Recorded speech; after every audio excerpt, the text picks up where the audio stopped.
नमस्कार, स्वागत आहे तुमचे आमच्या चॅनेलमध्ये। आवाज महामुंबईचा, शोध बातमीचा, कौल मनाचा। चला तर मग आमचे चॅनेल शेअर करा, लाईक करा आणि सबस्क्राईब करा। धन्यवाद। माननीय श्री निलेशदादा कोळसकर यांच्या वाढदिवसानिमित्त संस्थापक चषक 2025 स्पर्धा उत्साहात पार पडली। डोंबिवली येथे रविवार दिनांक 10 ऑगस्ट 2025 रोजी पोलादपूर तालुका क्रीडा असोसिएशन अंतर्गत श्री भैरवनाथ क्रीडा मंडळ देवळेगावच्या वतीने आयोजित केलेली संस्थापक चषक 2025 रबर बॉल क्रिकेट स्पर्धा डोंबिवली डायगर मैदान पूर्व येथील मैदानात रविवार दिनांक 10 ऑगस्ट रोजी अत्यंत उत्साहात आणि जल्लोषात पार पडली। या स्पर्धेचे औचित्य माननीय श्री निलेशदादा कोळसकर यांच्या वाढदिवसानिमित्त साधण्यात आले होते।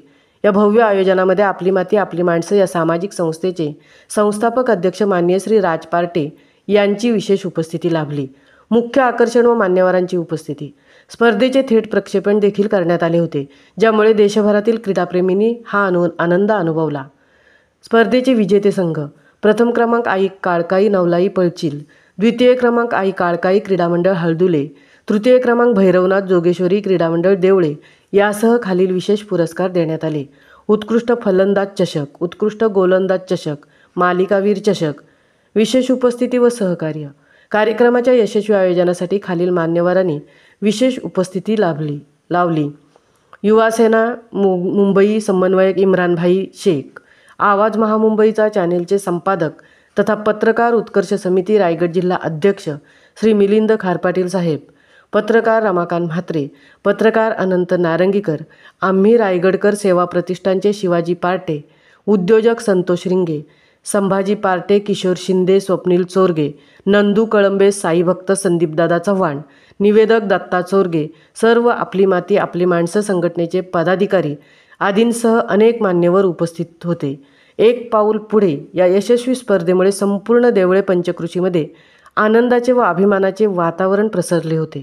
भावी नागरिकांनीही भविष्यातही अशा प्रकारच्या भव्य स्पर्धांचे आयोजन करण्यात यावे अशी अपेक्षा व्यक्त केली। सदर कार्यक्रमास क्रीडा रसिकांची मोठी उपस्थिती लाभली। आवाज महामुंबईचा चॅनेलसाठी सीताराम कळंबेसह तृप्ती भोईर, डोंबिवली। धन्यवाद। तर या स्पर्धेच्या माध्यमातून मुख्य व्यासपीठावरती आपण पाहतोय दिग्गज मान्यवर मंडळी। आम्ही आमच्या भाषेमध्ये निकारे खाते, आमची भाषा आहे ती पर्सनल, आणि खरोखर ही व्यक्ती कधी कुठल्या मंचावरती 2-2.5 तास थांबलेली नाही, पण त्यांनी माझ्यावरती लहान भाव समजून जे प्रेम केलं त्या प्रेमाबद्दल मी त्यांचे धन्यवाद तर मानू शकत नाही, परंतु त्यांचे आशीर्वाद आज माझ्या पाठी उभे आहेत। आणि त्यांनी जे भाषणामधून सांगितलं हे क्रिकेटचं आयोजन केलंय ते आमचे आता तुमचे निलेशदादा कोळसकर, आता मी त्यांना साहेब बोलतो आणि ते मला साहेब बोलतात। आता ते किती मोठे आहेत की मी किती मोठे आहे माहित नाही मला अजून, पण मी कधीच कुठल्या क्रिकेटच्या स्टेजवरती जात नाही। आता तुम्हाला वाटेल की आमचा क्रिकेट म्हणजे आज पूर्ण तालुक्याची तरुण पिढी, आम्ही एक सुट्टी मिळते किंवा शनिवार रविवार, उन्हाळा पावसाळा हिवाळा, आता तुम्ही मला असं मी समजून घेतलं, मी जास्त आलो नाही, आजच बसलो एवढ्या वेळ, तर मी समजून घेतलं की ही मुलं कुठे कुठून येतात, ही कशी येतात। तर काही जण ट्रेननी येतात, तिथून रिक्षा करून येतात, काही बाईक वरती येतात, तर तुम्ही एवढ्या लांबून सकाळी 7 वाजल्यापासून येता। तर माझं नेहमी विरोध नाही, पण मला आवडायची नाही ती गोष्ट।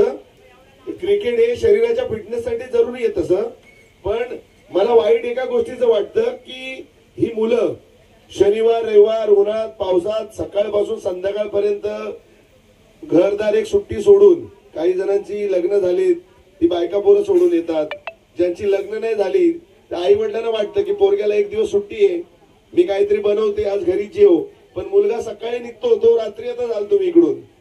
तुमची आवड आहे आणि क्रिकेट हे किंवा कोणताही खेळ आहे तो खेळायला जावा।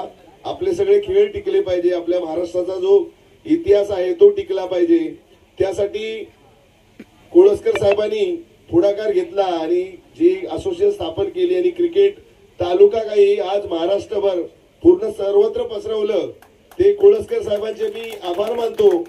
आणि माझी खंत जी तुम्हाला मी बोलून दाखवली की ही मुलं क्रिकेटसाठी एवढी वेडी आहेत, तर मी थोडा वेगळ्या कामासाठी वेड आहे। माझं वेड काय आहे की आपली मुलं बाळ, आपलं शिक्षण, ह्या सगळ्या गोष्टी तर आहेत, पण त्या पलीकडे आपण ज्या मातीत जन्माला आलो, सह्याद्रीच्या कुशीत आपली गाव आहेत, आपला तालुका आहे, शूरवीर नरवीरांची आपली भूमी आहे आणि वारकरी संप्रदायांचा आपला तालुका आहे. त्या तालुक्यात आपण जन्माला आलो. काही जणांचा जन्म, आता आम्ही तर गावाला जन्मलो, तुम्ही मुंबईला, पण शेवटी आपली माती तीच आहे. तुम्ही पण गावाची ओढी सर्वांनाच असते. तर मी कोळसकर साहेबांना म्हणतो की ही मुलं शनिवार रविवार सकाळपासून रात्रीपर्यंत येतात, पण या मुलांना थोडंसं गावच्या बद्दल का वाटत नाही? आज मी तुम्हाला म्हटलं की नरवीरांची भूमी, आज तानाजी मालुसरेंसारखा शूरवीर आपल्या मातीत जन्माला आला. आज वारकरी संप्रदायाचे 5 ते 6 वेगळे वेगळे समाज आपले आहेत, आपले प्रत्येकांचे वेगळे वेगळे गुरु आहेत. म्हणजे एवढा पवित्र तालुका असून आज आपल्या तालुक्यातून आपल्या संघटनेची जे ग्रामीण कमिटी आहे त्याच्या माहितीनुसार 8 ते 10 दिवसात जवळजवळ 8 गाड्या पकडल्या. गाय, बैल, वासरं आणि रेडे विकायला घेऊन जात होते.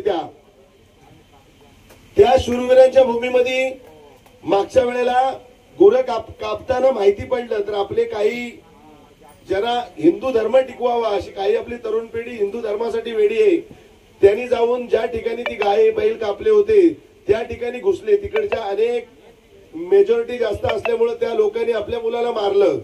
मग आपण हिंदुत्व किंवा आपण नरवीरांची भूमी, आपण वारकरी संप्रदाय म्हणून आणि आपण एक मोठा समाज म्हणून जेव्हा बोलतो, आपण मोठी मोठी भाषण ठोकतो, तर मग आपल्याच शेतकरी, आपलेच काही माळ घातलेले वारकरी आणि आपलेच काही हिंदुत्व किंवा आपण जे समाज म्हणून आपण मिरवतो आणि आपल्याच खेड्यापाड्यातल्या गावातून